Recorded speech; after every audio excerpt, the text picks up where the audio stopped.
Olá! Hoje a gente vai mergulhar de cabeça em uma das histórias de amor mais intensas, mais antigas e mais trágicas que existem.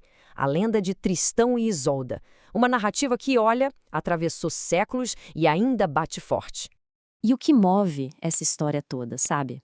É uma pergunta que fica martelando na cabeça. Um amor que não nasce da escolha, que vem, de magia. Será que ele é de verdade? É isso que vamos tentar entender juntos. Para a gente entender essa confusão toda, a gente precisa conhecer as peças-chave desse tabuleiro, né? Primeiro, o Tristão. Pensa no herói, no cavaleiro perfeito, super leal ao tio, o rei Marcos. Aí vem a Isolda, a princesa que está prometida justamente para esse rei. E, claro, o rei Marcos, que acaba virando o centro de uma traição que ninguém ali queria cometer. A vida deles vai mudar para sempre. Vamos começar do começo, então. De onde vem essa história?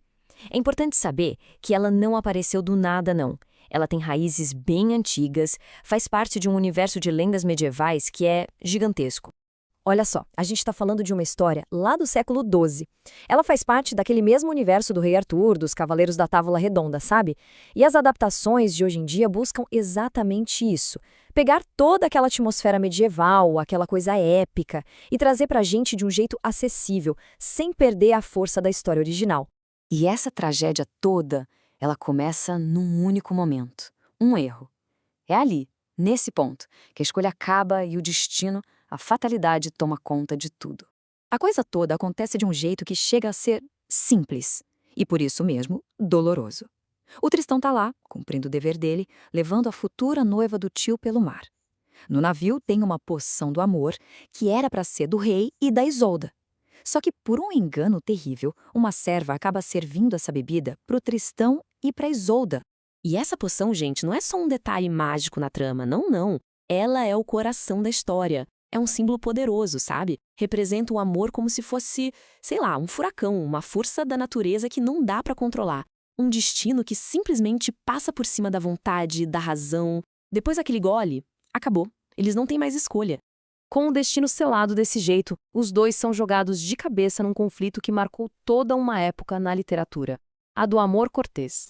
E o que era esse tal de amor cortês? Bem, era o grande ideal romântico da Idade Média. Quase sempre era um amor impossível, proibido, secreto. O amante agia como um servo da sua amada, disposto a fazer qualquer sacrifício por ela. E Tristão e Isolda, bom, eles se tornam um maior e mais trágico exemplo disso tudo. Aqui a gente vê um nó na cabeça do Tristão. De um lado, tá a honra. A vida inteira dele foi baseada nisso. Lealdade ao rei, o dever de cavaleiro. Do outro lado, uma paixão que ele não controla. Um desejo que vai contra tudo que ele acredita e representa. Mas e o rei Marcos? Não dá pra esquecer dele. Ele não é o vilão da história. Pelo contrário, ele ama o Tristão como se fosse um filho e a Isolda como esposa. Ele talvez seja o personagem mais trágico de todos, né? Pego no meio de uma paixão que ele não consegue entender, causada por uma magia que ele nem sabe que existe. A partir desse ponto, a história vira uma espiral, sabe? Uma sequência de encontros escondidos, fugas desesperadas e aquela sensação o tempo todo de que o final trágico, bom, ele é inevitável. E nesse tempo que eles vivem escondidos, aparecem uns símbolos muito fortes. A floresta, por exemplo, vira o único lugar onde eles podem ser eles mesmos, longe dos julgamentos da corte. E a espada, essa é incrível. A espada que o Tristão coloca entre os dois enquanto eles dormem. É um símbolo de que, mesmo ali, exilado, vivendo aquele amor, ele ainda tenta, desesperadamente, manter um pingo de honra e respeito ao seu rei. Mas não tinha como durar. E, inevitavelmente, eles são descobertos. O Tristão é exilado e, bem longe da Isolda, ele acaba sendo ferido numa batalha. E o ferimento é grave, uma lança envenenada.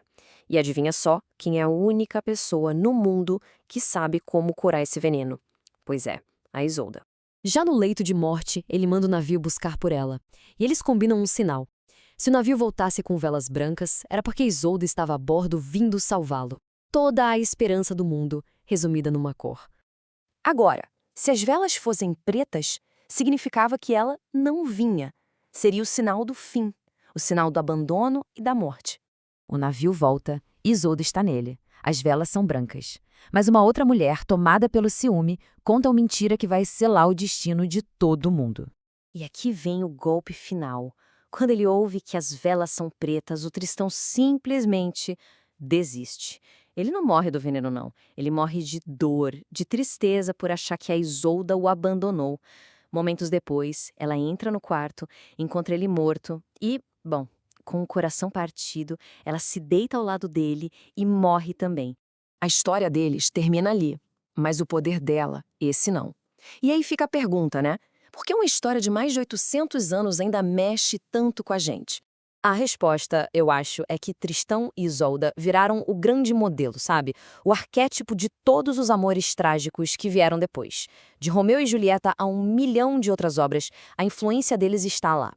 E isso acontece porque a lenda fala de uma ideia que fascina a gente: o amor como uma força absoluta, maior que a honra, que é a sociedade, maior que a própria vida. E com isso, a gente volta para aquela pergunta lá do começo, só que agora com todo o peso da tragédia nas costas. Foi a poção? Foi o destino que escreveu essa história? Ou foram as escolhas que eles fizeram para viver esse amor proibido, mesmo sabendo o que ia acontecer, que levaram eles para a ruína? A lenda não dá uma resposta fácil. E talvez seja por isso mesmo que ela nunca morre.